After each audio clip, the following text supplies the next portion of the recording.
Today in Arlington Sentinel News, we address the Tarrant County elections as Election Day is right around the corner. And we tell you on how you can obtain a more efficient shower head for your home. Welcome.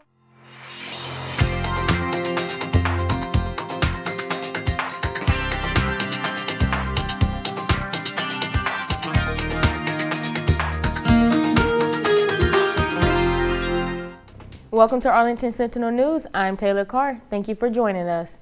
While the presidential race captures most of the headlines, it's important to remember that local elections often have the greatest impact on our daily lives. From your local sheriff to district judges, these officials make decisions that directly affect your community. Our reporter, Angel Castro, has more on the local elections for the Tarrant County.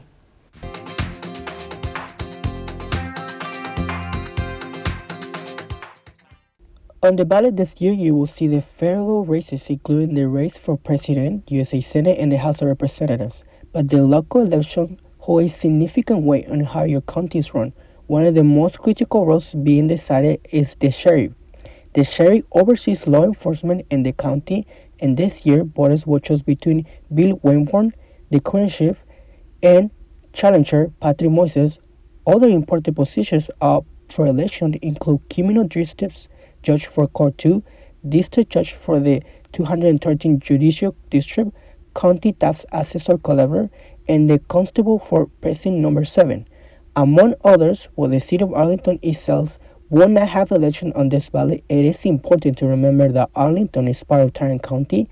This means the outcome of the county-wide races, like the sheriff election, will have a direct impact on Arlington residents. As voters head to the polls, they may overlook this local election and how this will affect their everyday lives. I think voting is important because when you're aware and educated, it encourages you to vote. Early voting begins on Monday, October 21, and continues to Friday, November 1st, in the city of Arlington. Voters will have access to several convenient early voting locations, including the Bucktown Center, Elsie O'Donnell Athletic Center, the City of Arlington South Service Center, Tarrant County South Courthouse in Arlington, and the University of Texas at Arlington Activity Center. These locations will also be available for voting on Election Day. As Tarrant County prepares for another election, it is a crucial time for voters to make their voice heard. With so much in place, your vote can change the future of the community for years to come. Make sure to check both sides of the ballot to ensure you're fully informed on every race and issue before making your decision. Angel Castro Mora, Arlington Sentinel News. We want to remind you that Election Day is on November 5th. For more detailed information about the election process, polling locations, and voting options, please visit the Tarrant County Elections website. This October, Arlington Water Utilities and the Tarrant Regional Water District are making it easy for residents to save water and money. From October 14th to the 31st, bring your old shower heads to one of our customer service locations at 101 West Abram Street or 1100 Southwest Green Oaks Boulevard and exchange them for a new water-efficient model. Regular faucets and shower heads use 2.5 gallons per minute compared to the 2 gallons and under that WaterSense hopes to achieve. The 1.75 gallons per minute shower head is estimated to help the resident save up to 2,000 gallons of water and more than $75 in energy and water costs every year. Each Arlington household can swap out up to 2 shower heads for a WaterSense model while supplies last. For more information on Arlington Water Utilities conservation programs, visit savearlingtonwaters.com. When we come back, we take you to the UTA's Indigenous Peoples Celebration.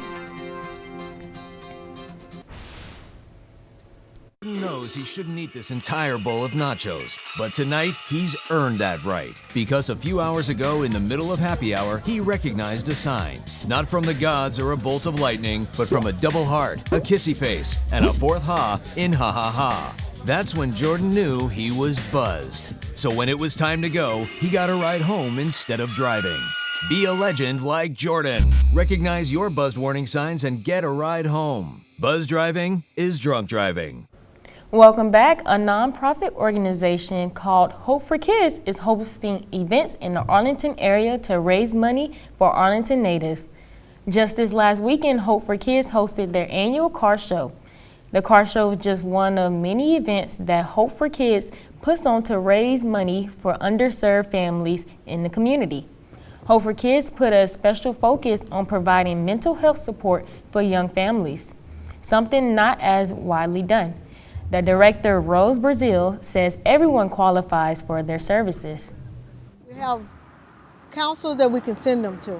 So the more money we get, the more people we can help. We help vets, we help domestic violence, we help elderly people. We turn nobody down. Indigenous Peoples Day was this past Monday, and I had the opportunity to cover an event here on campus. UTA hosted the Indigenous Peoples Day in the Library Mall this past Monday. Over a dozen regional and local Native American focus groups provided details about their initiatives and opportunities for people to become engaged. UTA student Alyssa was a part of helping the organization. We're celebrating Indigenous People Day, which is about the indigenous people all across America. That includes Canada, the U.S., Mexico, and a bunch of South American countries as well. Indigenous people are relatives of the individuals who lived in the Americas, the Pacific, and parts of Asia and Africa before European colonialism. It is observed on the second Monday of October throughout the United States and is recognized as an official city and state holiday in some areas. This day is recognized to honor their strength, courage, and resilience, while also providing a chance to recommit to respecting tribal sovereignty. This event held several booths to give students and visitors an opportunity to learn more about the holiday's history. It was filled with individuals of all tribes showcasing their work. Missing and murdered Indigenous women epidemic, which is a very important subject in Indigenous people. We have another booth about learning about Indigenous cultures in schools. And for this one over here, it's about Drug Prevention Act, which gives out nasal sprays which help with overdosing. UTA acknowledges this day with free food, music, and materials for purchase. Taylor Carr, Arlington Sentinel. This holiday is important to be recognized and celebrated every year. Recently, UTA hosted its annual Calm Day. Our reporter Isaac Limscope gives an insight into it. Calm Day was held in the Maverick Activity Center. They hosted a career expo with different organizations and companies in attendance to present their business. We got a chance to talk to Jalen Duffin, the director of creative video for UTA. I think Calm Day is a very special moment for students here at UTA. It lets them network with certain companies, start to get their face out there, their name out there, and it can definitely lead you in the right direction of getting towards your career goals. One of the companies that we got a chance to speak to was the American Red Cross, with Jenna Schrader giving us her thoughts on Calm Day and how her experience is with it. We are so grateful to be back for the second year in a row here at the Calms Day. And I think that this event is really important because it's a great opportunity to network, practice your professionalism, as well as get connected with organizations and companies that are in your community and can hopefully help propel you forward in your future career. I also got the opportunity to speak with sophomore student Cyril Marapudi as she gives us her thoughts on Calm Day. I think you can see the opportunities that you can have while in school and while you're not in school and after you graduate, so it doesn't feel so daunting when you do eventually graduate, and you can build your work experience as well in school. Calm Day was a success this year, and we hope to see you next year. Isaac Lipscomb, Arlington Sentinel News. Be sure to attend Calm Day next year as it can benefit you greatly. This is how we end this edition of the Arlington Sentinel News. Remember to follow us on digital platforms. We would love to see you next time. I am Taylor.